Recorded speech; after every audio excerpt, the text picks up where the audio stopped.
More on this finding, we spoke earlier to SABC News reporter Aldrin Sampear, who is at the briefing.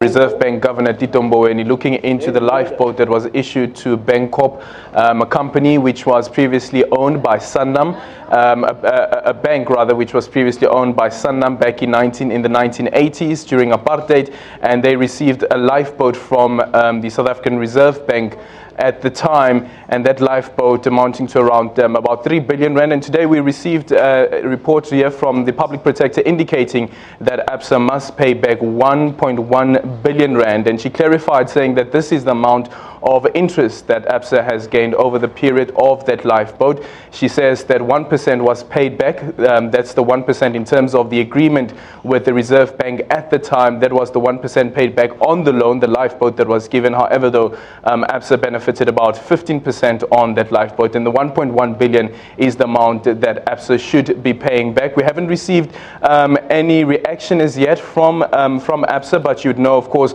with these reports, ABSA would already have gotten a copy of this report, and we'll have to wait and see how they respond to this. And of course, we know that the public protector's findings are binding, so she has made the remedial action instructing that the special investigating unit go to the president, because we know it's the president that must must give an issue and state that the SIU must investigate and recover this 1.1 billion rand as cited by the public protector. But she also goes a bit further, and she says that the investigation into monies that have been unlawfully given to various institutions during apartheid should also be investigated, and this is something which is quite interesting. This means that this investigation will be reopened, and we'll have more companies being implicated, and those companies, of course, that have been cited in the original CIEX report. All right, let's look at the Gupta emails, and she has got a bit of flack, and perhaps rightly so, for failing to release reports involving the Gupta family. Was there an explanation given as to why she hasn't released anything on this or said anything on this? I mean, there have been allegations that she herself is captured. Well, when she was asked that question, she said, "I'm not captured by President Jacob Zuma, I'm captured by the Constitution." And she cited various other investigations that she said when she walked into the public protector's office, there were thousands of investigations, and saying currently as it stands, there's about 4,000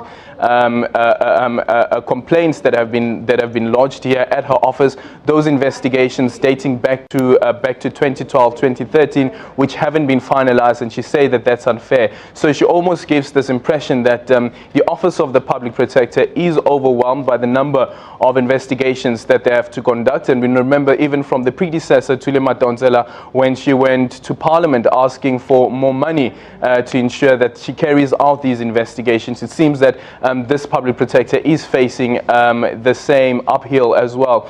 Speaking about the issue around state capture, she did indicate that she will be opposing President Jacob Zuma's application to review public protector Thuli Madonsela's report on the state of capture. And we know that the fundamentals of the reasons, or rather the basis of President Jacob Zuma's application to the High Court to review Thuli Madonsela's remedial action is that the Chief Justice,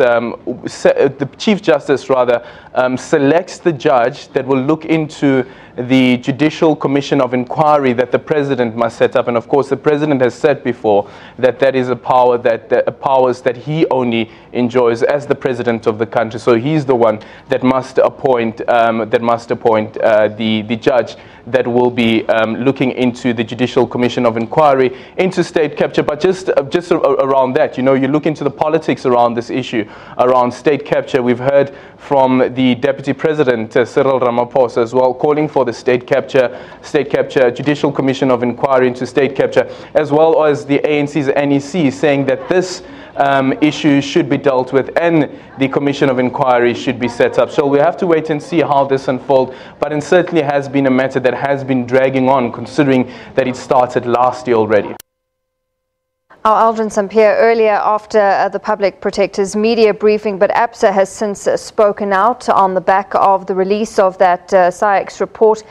saying that they have not yet received a copy of the report, and they're urgently asking the Public Protector's Office to send it to the bank, and once it has read the report, it will consider its legal options, including seeking a High Court review.